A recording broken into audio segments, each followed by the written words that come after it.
Hello students, 12th class lesson number 13 lesson name Mahatma Gandhi and national movements. इस lesson से relate आज हम third topic salt march, salt satyagraha, इस topic को complete करेंगे। महात्मा गांधी 1922 के बाद जब उन्होंने नॉन कोऑपरेशन मूवमेंट को विड्रॉ कर लिया था, उसके बाद महात्मा गांधी इंडिया की जो पॉलिटिक्स थी, राजनीति थी, उससे काफ़ी दूर रहे और वो भारत के सोसाइटी के अंदर बहुत सारे जो सोशल इविल्स जो फैली हुई थी, सामाजिक बुराइयां जो फैली हुई थी, उनको दूर करने में ही लगे रहे। 1927 में जब साइमन कमीशन इंडिया में आया तो उसमें कोई भी इंडियंस नहीं था, सभी वाइट पीपल थे और उसका इंडिया में हर जगह जो है ना विरोध किया गया। महात्मा गांधी को लगा कि भारत के लोग फिर से ब्रिटिश वालों को अगेंस्ट हो रहे हैं। इसके साथ साथ 1929 में जब पंडित जवाहरलाल नेहरू ने पूर्ण स्वराज, कंप्लीट इंडिपेंडेंट की घोषणा की लाहौर सेशन में, और इसके साथ साथ महात्मा गांधी ने भी अपना समर्थन उनको दिया और कहा कि ड्रम बजा करके सभी भारत के लोगों तक ये मैसेज जाए और हर एक जो है आज अपने आप को इंडिपेंडेंट समझें। इसलिए ये बात सभी के पास जाए, सभी के पास ये मैसेज जाए। इसलिए महात्मा गांधी ने यहाँ के नेताओं को, लीडर्स को भी कहा कि पूर्ण स्वराज्य से कम हमें कुछ नहीं मिलना चाहिए। तो हर जगह नेशनल फ्लैग जोन फहराए गए और भारत में एक ऐसा माहौल बन गया जिससे महात्मा गांधी को एक और मास एजिटेशन की नीड फील हुई। तो यहाँ पर महात्मा गांधी क्या करते हैं, 1930 को महात्मा गांधी ने दांडी मार्च शुरू की। 12 मार्च 1930 को दांडी मार्च शुरू करने से महात्मा गांधी ने जब दांडी मार्च शुरू की तो महात्मा गांधी को जो है ना बहुत कुछ बोला गया। इसमें बोलने वाले कौन थे, क्योंकि महात्मा गांधी की दांडी मार्च को कवरेज करने वाली यूरोपियन और अमेरिकन प्रेस थी। तो उन्होंने कहा कि ये जो महात्मा गांधी है वो इस 240 किलोमीटर की डिस्टेंस को कैसे पूरा कर लेंगे। लेकिन महात्मा गांधी ने ये सब कुछ काम किया। यहाँ तक कि महात्मा गांधी ने दांडी मार्च शुरू करने से पहले ब्रिटिश गवर्नमेंट के सामने 11 डिमांड रखी। उन 11 डिमांड में से एक डिमांड साल्ट की थी, जो पुअर और रिच दोनों के घरों की नीड थी, आवश्यकता थी। महात्मा गांधी चाहते थे कि इस मूवमेंट में पुअर और रिच दोनों जो है ना कंसिस्ट करें, शामिल हों। और महात्मा गांधी ने 12 मार्च 1930 को ये मार्च जो ना निकाली, इसलिए हिस्ट्री में इसको साल्ट मार्च के नाम से भी जानते हैं। यहाँ पर साल्ट मार्च जब शुरू हुई तो महात्मा गांधी के साथ केवल 78 वॉलंटियर थे, लेकिन जब महात्मा गांधी 24 डेज के बाद दांडी पहुँचे तो उनके पास 1 लाख वॉलंटियर उनके साथ थे। यहाँ पर महात्मा गांधी को पहली बार कमला चट्टोपाध्याय ने एडवाइस दी कि आप इस मूवमेंट में वुमेन को भी जो ना कंसिस्ट शामिल कर लीजिए। उनके कहने पर पहली बार महात्मा गांधी द्वारा चलाए गए किसी भी मूवमेंट में पहली बार वुमेन जो ना शामिल हुई। यहाँ पर इसके साथ साथ जब महात्मा गांधी दांडी पहुँचे दांडी पहुंचने के बाद उन्होंने साल्ट बनाया आसानी से और लोगों को दिखाया कि कितनी आसानी से मिलने वाली चीज़ पर कितना हैवी टैक्स लगा रखा है। वो ब्रिटिश गवर्नमेंट के अगेंस्ट दांडी में जो है ना बोले और उन्होंने साल्ट लॉ को जो है ना यहाँ पर ब्रेक किया है। इसके साथ साथ महात्मा गांधी के बारे में कुछ ऐसी सीक्रेट रिपोर्ट पुलिस वाले जो गवर्नमेंट को देते थे वो भी हमें मिली हैं कि महात्मा गांधी एक बार महात्मा गांधी पब्लिक को बोल देते हैं तो महात्मा गांधी को यहाँ की पब्लिक एक भगवान, एक गॉड समझ कर ना बड़ी आसानी से वो सब बातें जो है ना मान लेती हैं। यहाँ पर दांडी मार्च कंप्लीट हुई।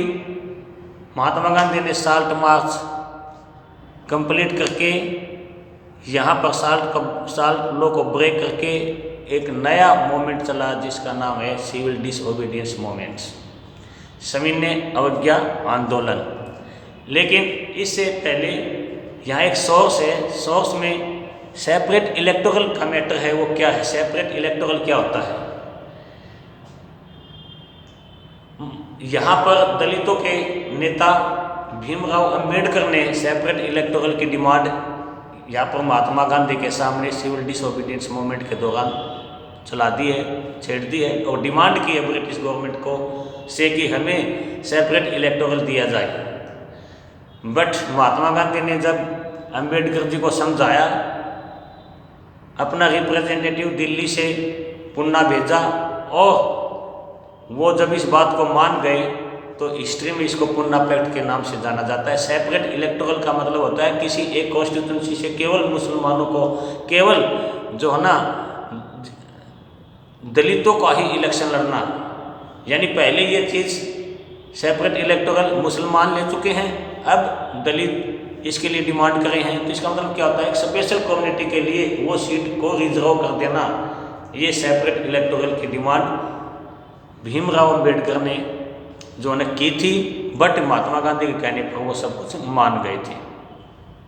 नेक्स्ट टॉपिक है डायलॉग्स। दांडी मार्च के ख़त्म होने के बाद 3 बातें सामने आई। पहली बात, महात्मा गांधी इंटरनेशनल लेवल पर महात्मा गांधी को की आइडेंटिटी बन गई। दूसरी, इस मोमेंट में पहली बार वुमेन्स जो है कंसिस्ट हुई। तीसरी, यहाँ पर क्या कि ब्रिटिशर को लगने लगा कि हम इंडिया में अब ज़्यादा दिनों तक नहीं रहने वाले हैं। ये उनको एहसास जो है ना हो गया था। इसी के चलते जब ये चल रहा था, मोमेंट चल रहा था, तो उसी टाइम गांधी जी को फर्स्ट राउंड टेबल कॉन्फ्रेंस के लिए लंदन बुलाया गया, लेकिन कोई भी पार्टी कंसिस्ट नहीं हुई और ये फर्स्ट राउंड टेबल जो कॉन्फ्रेंस होनी थी ये डिजोल्व हो गई, ख़त्म हो गई। बट 1931 को लॉर्ड इरविन ने महात्मा गांधी को लंदन में बुलाया और जब वो लंदन में गए तो वहाँ पर महात्मा गांधी ने कहा कि मैं भारत में कांग्रेस पार्टी को रिप्रेजेंट करता हूँ, पूरा भारत मेरे साथ है, बट यहाँ पर मुस्लिम लीग, प्रिंसेस और दलित तो के लीडर भीमराव अंबेडकर ने महात्मा गांधी के साथ मिलने से इनकार कर दिया। तो इस तरह कोई भी रिजल्ट नहीं निकला। 1931 में फिर सेकंड राउंड टेबल कॉन्फ्रेंस के लिए महात्मा गांधी को लंदन बुलाया गया और यहाँ पर ये फैसला डिसाइड हुआ कि Mahatma Gandhi civil disobedience movement को ऑफ कर देंगे और हम आपके जितने भी बड़े बड़े लीडर्स जेल में हैं उनको छोड़ देंगे। ये सब कुछ पैक्ट हुआ। बट महात्मा गांधी जब इंग्लैंड से वापस इंडिया में आए तो उन्होंने देखा कि उनके सबसे बड़े डिसाइपल खान अब्दुल गफ्फार खां और पंडित जवाहरलाल नेहरू अभी जेल में ही हैं। तो उन्होंने जो है ना फिर से मूवमेंट को चलाने की कोशिश की, लेकिन ये मूवमेंट फिर उतना एग्रेसिव होकर नहीं चला। आहिस्ता आहिस्ता ये मूवमेंट 1934 को डिजॉल्व हो गया। इसके बाद यहाँ पर हम क्या देखते हैं कि उस टाइम भारत के वायसराय लॉर्ड विलिंगडन थे, जो ये कहते हैं कि विलिंगडन कहते हैं कि महात्मा गांधी के बारे में कि महात्मा गांधी यहाँ नहीं होते, धरती पर नहीं होते, तो वास्तव में ये संसार कितना सुखी होता। ये जो ना सीक्रेट लेटर विलिंगटन अपनी बहन को लिखते हैं, सिस्टर को लिखते हैं महात्मा गांधी के बारे में। वो कहते हैं कि महात्मा गांधी यहाँ की जनता में इतने बसे हुए हैं कि यहाँ के लोग उन पर जो है ना बहुत एक तरह से ट्रस्ट विश्वास करते हैं। 1935 में यहाँ पर गवर्नमेंट ऑफ इंडिया एक्ट यहाँ पर आया। इस एक्ट के अकॉर्डिंग 11 में से 8 जो प्रोविंसेस हैं, जो स्टेट हैं, वहाँ पर कांग्रेस पार्टी बनी है और कांग्रेस को भारी जो ना जीत यहाँ पर मिली है। बट सेकेंड वर्ल्ड वॉर के शुरू होने के बाद इंडिया के जो लीडर थे और ब्रिटिश गवर्नमेंट के बीच में बात नहीं बनी, तो भारत के लोगों ने कहा कि हम आपका सहयोग कर देंगे सेकेंड वर्ल्ड वॉर में, बट अब आप हमें जो है उसके बाद लिबर्टी दोगे।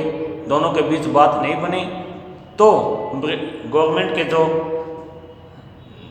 स्टेट असेंबली में चुने गए मेंबर हैं उन्होंने रिज़ाइन कर दिया और इस बात की खुशी मुस्लिम लीग ने बहुत ज़्यादा यहाँ पर जो ना मनाई है।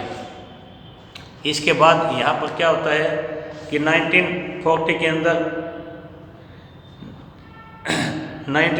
अंदर जो है यहाँ पर मुस्लिम लीग ने क्या किया है कि अपनी सॉवरेनिटी की मांग कर दी है।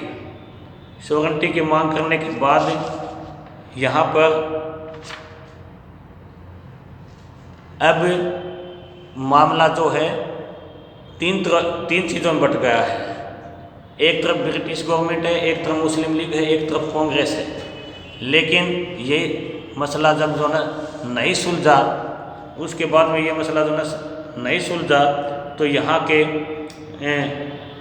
पर 1942 को क्रिप्स मिशन भेजा गया इसको सुलझाने के लिए। लेकिन क्रिप्स मिशन भी इस सारे मामले को जो ना समझाने में या सुलझाने में असमर्थ रहे, अनसक्सेस रहे।